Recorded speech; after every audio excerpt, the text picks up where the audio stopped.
Hello student.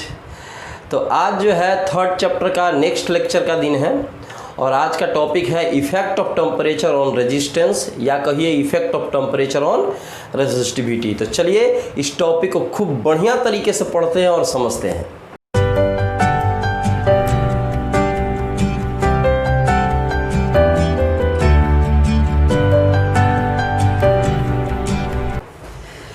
तो heading पहले मैं दे देता हूं कि इफेक्ट ऑफ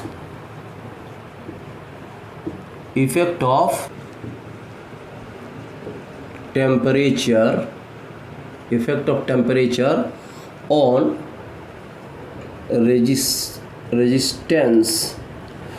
रेजिस्टेंस कहो और चाहे इसको रेसिस्टिविटी भी लिख सकते हैं, मतलब दोनों अलग चीज़ें हैं। रेसिस्टिविटी लेकिन एक ही जैसा दोनों का ये आता है, क्या नाम है, मैंने उसका जो लास्ट में एक्सप्रेशन हम लोग निकलेगा वो दोनों का एक ही तरह से आता है, रेजिस्टेंस का या रेसिस्टिविटी का। ठीक है, तो सबसे पहले इसको समझने के लिए एक हम कंडक्टर पर कंसीडर करते हैं। देखिए ये कोई कंडक्टर हो गया, ठीक है, ये कोई कंडक्टर है, दूसरा स्केच ले लूँ, ठीक है, ये एक कंडक्टर है और कंडक्टर का मान लो कि टेम्परेचर जितना, अगर T0 टेम्परेचर पर जो इसका रेजिस्टेंस है वो R0 है। माने इनिशियल टाइम में कोई भी सब्सटेंस रखा हुआ है, आपके घर में रखा हुआ है, कोई भी कंडक्टर रखा हुआ है घर में, ठीक है, तो हर कंडक्टर का कुछ ना कुछ रेजिस्टेंस पावर होता है, उसकी मतलब रेसिस्टिविटी या रेजिस्टेंस पावर कुछ ना कुछ होगा। तो 0 टेम्परेचर पर उसका रेजिस्टेंस हमने मान लिया R0, ठीक है। कोई भी कंडक्टर होता है उसमें बहुत छोटे छोटे आयंस होते हैं, बहुत छोटे छोटे मॉलिक्यूल्स होते हैं, ठीक है, इसमें बहुत छोटे छोटे मॉलिक्यूल्स होते हैं। अब क्या करेंगे, इसका टेम्परेचर हमने बढ़ाकर T कर दिया। T0 जो टेम्परेचर था उसको हमने बढ़ाया और क्या कर दिया, T कर दिया। यहाँ पे T ग्रेटर देन T0 है, माने T बड़ा है, हमने टेम्परेचर बढ़ाया है। तो जब आप इस कंडक्टर का, ये कंडक्टर है, ठीक है, कंडक्टर, जब इस कंडक्टर का आप टेम्परेचर बढ़ाते हैं तो उसके अंदर के जो छोटे छोटे मॉलिक्यूल्स हैं, जो अंदर के छोटे छोटे पार्टिकल्स हैं, वो थर्मल एनर्जी पाकर, ठीक है, मूव करना चालू करेगा। मैंने कहने का मतलब है कि उसके आयंस, छोटे छोटे जो आयंस होंगे, छोटे छोटे जो पार्टिकल्स होंगे उसके अंदर, वो क्या करेगा कि टेम्परेचर लेकर उसको थर्मल एनर्जी मिल गया, उसके बाद थर्मल एनर्जी मिलेगा तो इधर से उधर मूव करना चालू करेगा, ठीक है, इधर से इधर भागेगा, इधर से इधर भागेगा। तो ये जब तेज गति से मूव करना चालू करेगा तो सबका आपस में टकराव बढ़ जाता है। जब टकराव बढ़ेगा तो उसके बीच का रिलैक्सेशन टाइम जो होता है, टक्कर के बीच में रिलैक्सेशन टाइम होता है। दो पार्टिकल्स जब आपस में टकराते हैं तब बीच में कुछ एक समय होता है जहाँ पर वो टक्कर नहीं खाता है, ये और ये आपस में टकराएंगे तो बीच का कुछ समय है ना भाई कि टकराव वहाँ पे नहीं होगा। तो जितना समय तक वो आराम करेगा, जितना समय तक वो उसका टक्कर नहीं होता है, उसको कहते हैं रिलैक्सेशन टाइम, टाउ, समझ रहे हैं ना। तो टेम्परेचर बढ़ाएंगे तो इसका मूवमेंट बढ़ेगा, इसका मोशन बढ़ेगा, और मोशन बढ़ेगा तो इसका जो रिलैक्सेशन टाइम होगा घट जाएगा। मतलब आप कह सकते हैं कि temperature is inversely proportional to tau, ठीक है। टेम्परेचर बढ़ाने पर उसका रिलैक्सेशन टाइम घट जाता है, ठीक है, इस तरीके से आप कह सकते हैं। या यहाँ टाउ लिखा, यहाँ पे टी लिख सकते हैं, कोई दिक्कत नहीं।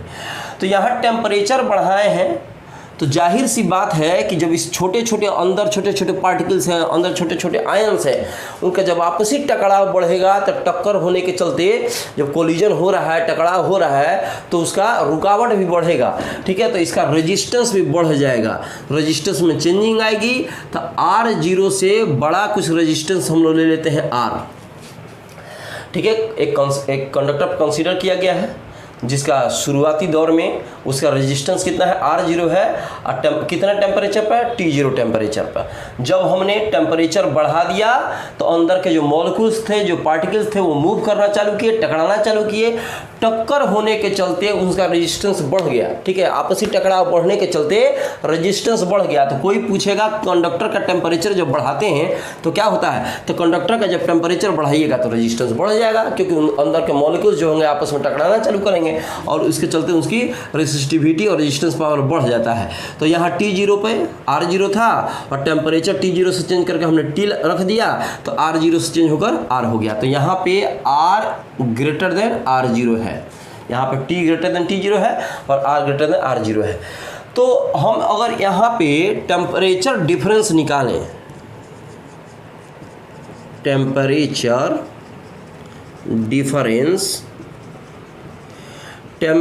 डिफरेंस कितना हो जाएगा, T माइनस T0। ये छोटा था इनिशियल और जब टेम्परेचर हमने बढ़ा दिया तो वो हो गया T, तो फाइनल माइनस इनिशियल, ठीक है। ये टेम्परेचर डिफरेंस। रेजिस्टेंस डिफरेंस कितना होगा, रेजिस्टेंस डिफरेंस इसका कितना होगा, R माइनस R0 इतना हो जाएगा। तो जो R माइनस R0 है वो दो चीज़ों पर डिपेंड करता है। किन किन चीज़ों पर डिपेंड करता है पहले समझ लीजिए, ठीक है। जो R माइनस R0 आया है रेजिस्टेंस डिफरेंस, वो दो चीज़ों पर डिपेंड करेगा, ठीक है। R minus here R minus R0 is directly proportional to R0। अब आपने कहा कि सर ये तो बात समझ में नहीं आई, ये क्या है जी। इनिशियल रेजिस्टेंस जितना रहेगा उसी के हिसाब से, ठीक है, रेजिस्टेंस डिफरेंस हमको मिलता है इनिशियल। अब कहने का मतलब कि कोई छोटा सा कंडक्टर पर कंसीडर कर लो, इसमें बहुत 4 पार्टिकल्स हैं, ठीक है। एक बड़ा सा कंडक्टर पर कंसीडर कर दिए, इसमें बहुत अधिक पार्टिकल्स हैं, तो इसका रेजिस्टेंस अगर टेम्परेचर बढ़ाओगे तो ये 4 आपस में टकराएगा, तो इसका रेजिस्टेंस जो निकलेगा थोड़ा सा इंक्रीज किया। इसमें बहुत सारे लोग हैं, तो जब बहुत सारे लोग हैं, ठीक है, तो उसके बाद जब ये आपस में टकराएगा तो इसका रेजिस्टेंस बहुत ज़्यादा बढ़ जाएगा। तो इनिशियल रेजिस्टेंस पे ये डिपेंड करता है कि कितना अधिक इसका रेजिस्टेंस डिफरेंस आएगा, ठीक है। कहने का मतलब है, अगर दूसरे चीज़ पर अगर इसमें समझ में नहीं आ रहा तो दूसरे चीज़ पर समझ लो। एक छोटा सा यहाँ लोहा का टुकड़ा ले लो, अच्छा टेम्परेचर बढ़ाया तो मान लो ये 5 सेंटीमीटर का था और 1 सेंटीमीटर बढ़ गया। कितना सेंटीमीटर बढ़ा, 1 सेंटीमीटर। टोटल कितना हुआ, 6 सेंटीमीटर। इनिशियल में कितना था, 5 सेंटीमीटर। अंतर कितना आया, 1 सेंटीमीटर का, ठीक है। 5 सेंटीमीटर का था और जब इसको टेम्परेचर दिया तो बढ़ के हो गया 6 सेंटीमीटर का, ठीक है। तो कितना का अंतर आया, 1 सेंटीमीटर का। पहले से मान लो कि ये 5 फीट का था। कितना फीट का था, 5 फीट, यहाँ तक 5 फीट, और इसको टेम्परेचर दिया और ज़्यादा नहीं बढ़ा, ठीक है। मान लो 5.5 फीट का हो गया, 5.5 फीट का हो गया टोटल। तो डिफरेंस कितना आया, ठीक है, तो 0.5 मतलब हाफ फीट का अंतर आया, ठीक है। तो यहाँ पे जो देखो इंक्रीजमेंट हुआ है वो इसी के हिसाब से हुआ है, कम हमको डिफरेंस मिला है। और यहाँ पे जो डिफरेंस मिला है इस डिफरेंस की तुलना में बहुत ज़्यादा है। तो इनिशियल के ऊपर डिपेंड करता है कि कितना अधिक बढ़ेगा, कितना अधिक उसमें इंक्रीजमेंट होगा, समझ रहे हैं ना। तो उसी तरह के तरीके से ये जो रेजिस्टेंस डिफरेंस आपको दिखाई दे रहा है, ये इनिशियल में रेजिस्टेंस कितना है उसके ऊपर ये डिपेंड करता है। अच्छा, इक्वेशन हो गया ये फर्स्ट। दूसरे चीज़ पर भी डिपेंड करेगा, टेम्परेचर जितना बढ़ाओगे उसके हिसाब से टेम्परेचर डिफरेंस जितना अधिक होगा उसके डायरेक्टली प्रोपोर्शनल होता है R माइनस R0। माने इधर का बढ़ाओगे टेम्परेचर डिफरेंस तो रेजिस्टेंस डिफरेंस भी उतना ही अधिक होगा। कम टेम्परेचर दिया, कम डिफरेंस, माने कहने का मतलब है कि पहले 5 ओम था, थोड़ा सा टेम्परेचर दे दिए 6 ओम हो गया, ज़्यादा टेम्परेचर दे दिया 8 ओम हो गया, तो डिफरेंस उतना ही अधिक आएगा। टेम्परेचर डिफरेंस जितना अधिक होगा उतना ही अधिक इसका रेजिस्टेंस डिफरेंस होगा। अब फ्रॉम इक्वेशन फर्स्ट एंड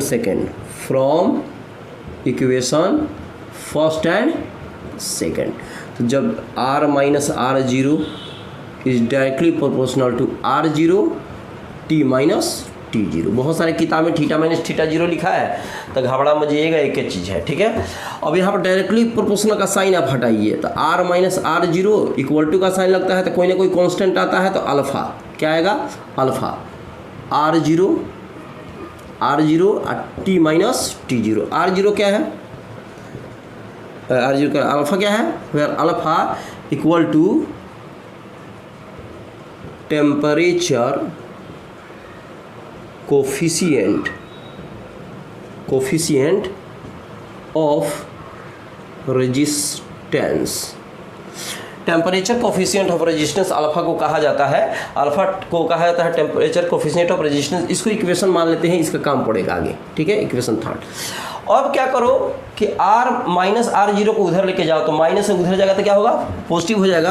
तो r इक्वल टू हो जाएगा r0, ये इधर चला गया, plus alpha r0 t minus t0। आप इसमें से r0 कॉमन ले सकते हैं, तो r इक्वल टू हो गया r0 1 plus alpha t minus t0। Equation हो गया 4, ठीक है। अब जल्दी से इसका स्क्रीनशॉट लो, आगे इसको मिटा के आगे चलते हैं, ठीक है। जल्दी से इसका स्क्रीनशॉट लेने का हो गया मेरे भाई, चलो ठीक है, मिटाते हैं इसको। ये तो बात समझ में आ गई होगी पूरी की पूरी। इधर साइड का मिटा रहे हैं अभी, उस इक्वेशन का काम है इधर, ठीक है।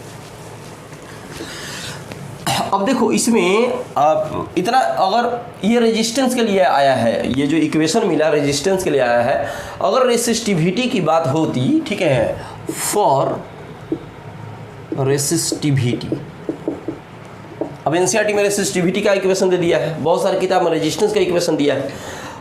चीज़ें तो अलग अलग है, रेजिस्टेंस अलग है, रेसिस्टिविटी अलग है, ठीक है। उसका डिफिनीशन अलग, इसका डिफिनीशन अलग, इसका यूनिट अलग, उसका यूनिट अलग, लेकिन इक्वेशन सेम आता है, समझ रहे हैं। तो इस अब रेसिस्टिविटी को हमको किस से डिनोट किए थे, रो से, याद होगा। तो जहाँ आर है वहाँ पे रो लिख सकते हैं, फिर r0 है तो रो 0 1 plus alpha t minus t0, ये इक्वेशन एक ही चीज़ आता है, लगभग सेम चीज़ है, ठीक है। तो रेजिस्टेंस को लेकर अगर न्यूमेरिकल्स में कुछ, न्यूमेरिकल्स तो अभी पढ़ा नहीं रहे हैं, न्यूमेरिकल्स का भी अलग अलग वीडियो हम अपलोड करेंगे, ठीक है। पहले ये थोड़ा सा हम आगे पढ़ा लें, उसके बाद हर एक टाइप का क्या करेंगे कि इक्वेशन लेंगे, इक्वेशन लेकर उसी पे 4-5 जितने टाइप के न्यूमेरिकल्स होंगे उसके आधार पर हम लोग बनाएंगे। तो इसलिए आप लोग न्यूमेरिकल्स के लिए घबरा मत जाइएगा। यहाँ रेजिस्टेंस जो है, रेजिस्टेंस के अगर ऊपर अगर हम लोग का न्यूमेरिकल्स देता है, हम लोग को बुक में न्यूमेरिकल्स देता है, तो ये हम लोग इसके ऊपर बनाएंगे, और रेसिस्टिविटी के ऊपर देता है तो इसके ऊपर हम लोग बनाएंगे, ठीक है। अब थोड़ा सा इसमें देखते हैं हम लोग अल्फा क्या है, उसके बारे में हम लोग थोड़ा समझते हैं, ठीक है। अल्फा को हमने क्या कहा कि टेम्परेचर कोफिशिएंट ऑफ रेजिस्टेंस है। तो सबसे पहले अल्फा का यूनिट निकाल देते हैं, डायमेंशन निकाल देते हैं, उसके बाद हम लोग आगे अल्फा के बारे में और आगे बात करेंगे, ठीक है। तो अल्फा के बारे में हम लोग बात करेंगे, उसके लिए फ्रॉम इक्वेशन थर्ड से आते हैं। क्या है वहाँ वैल्यू क्या दिया गया है, r minus r0 equal to alpha, फिर हो गया r0 t माइनस t0। चलो अल्फा इस तरह से लिखते हैं, ठीक है, t माइनस t0। अब अल्फा का वैल्यू हमको निकालना है, यूनिट निकालना है, तो सबको इधर भेज दो, सबको इधर भेजो। So alpha equal to r minus r0 या r0 t माइनस t0। यहाँ जो है रेजिस्टेंस में से रेजिस्टेंस घटाओगे तो रेजिस्टेंस मिलेगा, जिसका यूनिट होता है ओम। अब इसका ओम माइनस ओम मत लिख देना, खत्म हो जाएगा सब। जैसे 10 ओम माइनस 5 ओम, तो फिर 5 ओम बचा, समझ रहे हैं ना। कहने का मतलब ये तो ज़्यादा है ना, ये कम है, बराबर थोड़ी है, घटा दोगे तुम। तो यहाँ पे resistance minus resistance equal to resistance, तो इसका यूनिट हो गया ओम। फिर यहाँ रेजिस्टेंस है, इसका यूनिट हो गया ओम। टेम्परेचर में से टेम्परेचर घटाओगे, ये बड़ा था ये छोटा था, समझ रहे हो ना, तो कुछ ना कुछ तो आएगा। तो यहाँ पे डिग्री सेल्सियस या केल्विन लिख सकते हो, कोई दिक्कत नहीं है, ठीक। केल्विन भी लिखा जा सकता है, चलो केल्विन लिखते हैं, ठीक है। केल्विन, ओम से ओम कैंसिल हो गया, केल्विन को ऊपर भेज दो तो केल्विन इनवर्स, इसको लिख सकते हैं डिग्री सेल्सियस इनवर्स भी लिखा जा सकता है। तो अल्फा का जो यूनिट आया, यूनिट ऑफ अल्फा, वो आ गया केल्विन इनवर्स या डिग्री सेल्सियस इनवर्स। अगर इसका डायमेंशन निकालेंगे, डायमेंशन भी उतना ही होता है, इसमें तो ml के कुछ है ही नहीं, ठीक है। तो लिख देंगे m0 L0 T0, कुछ भी नहीं है, सिर्फ क्या है के इनवर्स। ये जो यूनिट होता है वही इसका डायमेंशन ले लिया जाता है, तो इतना इसका डायमेंशन आ गया। ये हो गया अल्फा की वैल्यू, ठीक है। ये तो बात पूरी तरह से यहाँ तक समझ में आ गया होगा। अच्छा, उधर साइड का तो आप स्क्रीनशॉट ले लिए थे, उधर का मैं मिटा रहा हूँ, इधर का अभी कोई काम नहीं है। आगे इसके बारे में, अल्फा के बारे में अभी बताऊँगा। बार बार कोई चीज़ नहीं समझ में आता है तो 1 से 2 बार उस वीडियो को देखिए, उसके बाद उसका फेयर कर लीजिए, कोई दिक्कत नहीं होगी। देखिए इसमें अब अल्फा के बारे में हम लोग बात करेंगे। तो अल्फा जो होता है फॉर कंडक्टर अल्फा जो होता है वो होता है पॉजिटिव। क्या होता है? अल्फा पॉजिटिव होता है। इंसुलेटर और सेमीकंडक्टर के लिए अल्फा निगेटिव होता है। क्यों होता है ये भी बता देते हैं, ठीक है। देखिए अभी हमने क्या कहा कि हमने यहाँ पे किसी कंडक्टर पे कंसीडर किया था। ये कंडक्टर मान लो कोई कंडक्टर है, इसका जो इक्वेशन मिला था इतना मिला था, चाहे आप कहिए तो इतना मिला था। तो इसमें जब भी आप क्या होता है, कंडक्टर में टेम्परेचर जब आप बढ़ाते हैं, किसी भी कंडक्टर में जब आप टेम्परेचर इंक्रीज करते हैं तो उसका रेजिस्टेंस बढ़ता है, समझ रहे ना। तो टेम्परेचर बढ़ाओगे तो रेजिस्टेंस बढ़ेगा, तो ये प्लस के अधीन आ जाएगा, पॉजिटिव में आ जाएगा, ठीक है। इंसुलेटर में और सेमीकंडक्टर्स में क्या होता है कि जब टेम्परेचर बढ़ाओगे तो रेजिस्टेंस और रेसिस्टिविटी जो होती है घट जाती है, उल्टा होता है, समझ रहे ना। कंडक्टर में टेम्परेचर बढ़ा दिया, रेजिस्टेंस बढ़ गया। इंसुलेटर और सेमीकंडक्टर, कंडक्टर के बाद तो दो ही चीज़ बचा, इंसुलेटर बचा और सेमीकंडक्टर बचा। तो इन दोनों केस में जब आप टेम्परेचर बढ़ाते हैं उस कंडीशन में इनके जो रेसिस्टिविटी होती है, जो रेजिस्टेंस होता है, घट जाता है। तो इसी के चलते अब ये बढ़ रहा है तो ये घटेगा, तो साइन तो निगेटिव ले लेंगे। ये बढ़ रहा है, ये बढ़ रहा है कंडक्टर में, तो पॉजिटिव हो जाता है, ठीक है। अब इस केस में थोड़ा सा समझिए कि कुछ ऐसे कंडक्टर्स होते हैं जिसका आप टेम्परेचर बढ़ाते हैं एक निश्चित लेवल तक, समझ रहे ना। एट रूम टेम्परेचर आप कह सकते हैं, एट रूम टेम्परेचर कुछ ऐसे कंडक्टर होते हैं, जैसे मान लीजिए हो गया निक्रोम, निक्रोम हो गया, ये फेरस, उसके बाद निकल, उसके बाद क्रोमियम, इन सारी चीज़ों से मिलकर एलॉय है। लेकिन कंडक्टर इसे इलेक्ट्रिसिटी पास करता है, इसी के चलते ये कंडक्टर हो जाता है। फेरस, निकल और क्रोमियम से मिलकर बनता है एक एलॉय है, समझ रहे हैं, निक्रोम। इसमें क्या होता है कि रूम के टेम्परेचर पर जब आप एक निश्चित टेम्परेचर, कहिए कि एक निश्चित टेम्परेचर पर जब आप इसका टेम्परेचर बढ़ाते जाते हैं तो उसमें जो उसका रेसिस्टिविटी बढ़ता है वो लीनियर फॉर्म में बढ़ता है। जैसे देखिए हम बताते हैं तो समझ में आएगा। यहाँ पे हमने क्या किया कि टेम्परेचर बढ़ा दिया तो रेसिस्टिविटी भी बढ़ेगी। किस फॉर्म में बढ़ेगी? लीनियर फॉर्म में। लीनियर फॉर्म का मतलब हुआ जैसे जैसे टेम्परेचर बढ़ाओगे उसी हिसाब से सेम टू सेम, मैंने कहो कि डायरेक्टली प्रोपोर्शनल के फॉर्म में रेशियो सेम होगा। जैसे जैसे टेम्परेचर बढ़ाओगे वैसे वैसे रेसिस्टिविटी बढ़ेगी। कुछ ऐसे कंडक्टर्स होते हैं, मैग्नीन भी आ जाएगा इसमें, कॉन्स्टेंटन भी आ जाएगा इसमें, सारे के सारे एलॉय हैं। निक्रोम तो आ ही गया, दिखा ही रहे हैं, ठीक है। लेकिन कुछ ऐसे कंडक्टर्स जो होते हैं, ठीक है, अब समझो कि एक निश्चित दायरा होता है, मान लो अबाउट 500 केल्विन तक, रूम टेम्परेचर के 500 केल्विन तक, ठीक है। ये लगभग इसका जो टेम्परेचर बढ़ाएंगे और रेसिस्टिविटी सेम होता है। लेकिन कुछ ऐसे कंडक्टर मिल जाते हैं, यहाँ मैं लिख रहा हूँ, ठीक है, कुछ ऐसे कंडक्टर मिल जाते हैं जैसे एल्यूमिनियम हो गया, एल्यूमिनियम हो गया, एल्यूमिनियम हो गया, कॉपर हो गया, कॉपर, ये सारे जो कंडक्टर हैं ये भी तो कंडक्टर है। तो इनमें क्या होता है कि जब हम टेम्परेचर बढ़ाते हैं, आप टेम्परेचर जब बढ़ाइएगा तो रेसिस्टिविटी बढ़ेगी, लेकिन रेशियो सेम नहीं होगा। देखो टेम्परेचर बढ़ा रहे हैं तो रेसिस्टिविटी बढ़ रही है, अगर आप समझ में आता है, ठीक है। देखो जैसे जैसे पॉइंट इधर बढ़ाएंगे वैसे वैसे पॉइंट बढ़ेगा।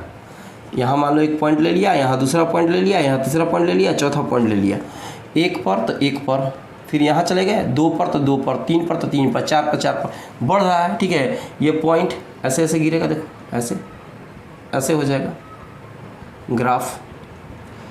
तो इसका मतलब हुआ कि जैसे 1 तो 1, 2 तो 2, 3 तो 3, ये ऐसे ग्राफ आप लोग पढ़े होंगे। रेशियो सेम रहेगा, टेम्परेचर जैसे बढ़ाएंगे रेसिस्टिविटी सेम बढ़ेगी। इसमें क्या हो रहा है, देखो मान लो कि यहाँ 1 है तो यहाँ 1 ये पॉइंट, फिर यहाँ 2, तो यहाँ देखो ये 2 3 4, 1 2 3 4, सेम रेशियो से तो बढ़ नहीं रहा है। देखो जैसे यहाँ 2 हो गया तो ये आ रहा है यहाँ पे 2 से कम ही है, 2 से कम है। यहाँ 3 पे आ गया तो यहाँ पे देखो 3 से कम है, माने रेशियो सेम नहीं रहेगा। यहाँ पे यहाँ देखो कैसे हो जा रहा है, रेशियो सेम नहीं आ रहा है। कहने का मतलब है कि यहाँ पे टेम्परेचर बढ़ाओगे तो रेसिस्टिविटी बढ़ रही है, टेम्परेचर बढ़ाने पर रेसिस्टिविटी बढ़ रही है, लेकिन ठीक है रेशियो सेम नहीं है, माने इसको लीनियर फॉर्म में नहीं कह सकते हैं, लीनियर फॉर्म में इंक्रीज नहीं कर रहा है रेसिस्टिविटी, लेकिन ये नेक्रोम के फॉर्म में ये जो रेसिस्टिविटी टेम्परेचर बढ़ाते हैं तो रेसिस्टिविटी बढ़ती है, लेकिन वो लीनियर फॉर्म में बढ़ती है। ये तो कंडक्टर के बारे में समझ गए। हम किस चीज़ के बारे में अभी बता रहे हैं, अल्फा के बारे में बात हो रही है कि अल्फा पॉजिटिव होता है फॉर कंडक्टर्स में, ठीक है। और ये सारी चीज़ जो है रेसिस्टिविटी के बारे में बताए हैं कि कंडक्टर में ग्राफ किस तरीके से हो सकता है। इसका जल्दी से स्क्रीनशॉट ले लो फटाफट, थोड़ा सा आगे और चलते हैं, ठीक है। जल्दी से इसका स्क्रीनशॉट ले लो, आगे आगे आगे बढ़ते हैं। चलो मिटाया जाए, हो गया मेरे भाई, चलो मिटाते हैं, ठीक है। अब हमने कंडक्टर के बारे में यहाँ पढ़ा है, अब पढ़ेंगे इंसुलेटर के बारे में, ठीक है, या सेमी कंडक्टर्स के बारे में। तो हमने अभी क्या कहा कि सेमी कंडक्टर्स में, इंसुलेटर्स में, ठीक है, ये जो अल्फा की वैल्यू होती है वो निगेटिव हो जाती है। अल्फा की जो वैल्यू होती है, देखिए बताते हैं, बी नंबर में आते हैं, 1 था तो 2 हो जाएगा, ए लिखे होंगे तो बी हो जाएगा, ठीक है। अब याद नहीं है क्या लिखे थे, लेकिन 2 नंबर चलो लिखते हैं। For semi conductor, semi conductors और इंसुलेटर्स, ठीक है, अल्फा जो होता है वो क्या होता है, निगेटिव। सेमी कंडक्टर्स और इंसुलेटर्स के लिए अल्फा निगेटिव होता है। क्यों होता है कि टेम्परेचर इंक्रीज करता है when increase the temperature then increases the temperature then decreases the resistance।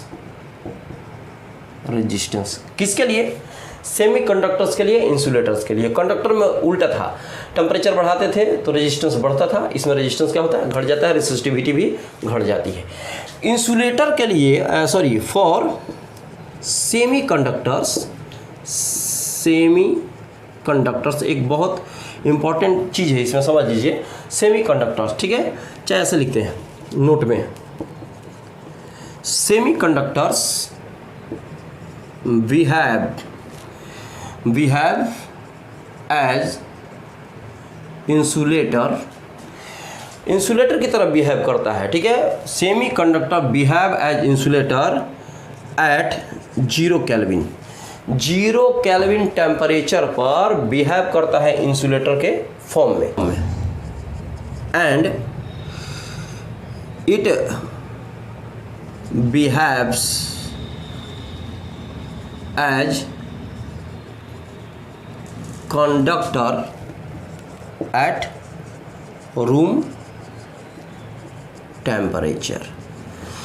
Room temperature पर जो कंडक्टर होता है वो बिहेव करता है, जो सेमी कंडक्टर्स होते हैं वो बिहेव करते हैं कंडक्टर्स की तरह, और जब 0 केल्विन टेम्परेचर पर इंसुलेटर की तरफ बिहेव करता है। तो याद रखिएगा, सेमी कंडक्टर दोनों फॉर्म में बिहेव करता है, इंसुलेटर की तरफ भी, कंडक्टर भी की तरफ। इंसुलेटर की तरफ कब, जब 0 केल्विन टेम्परेचर है, और कंडक्टर की तरफ कब, जब रूम टेम्परेचर होता है, ठीक है।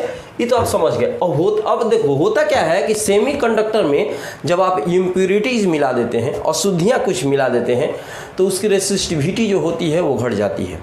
टेम्परेचर बढ़ाते हैं तब माने एडेड इम्प्यूरिटीज़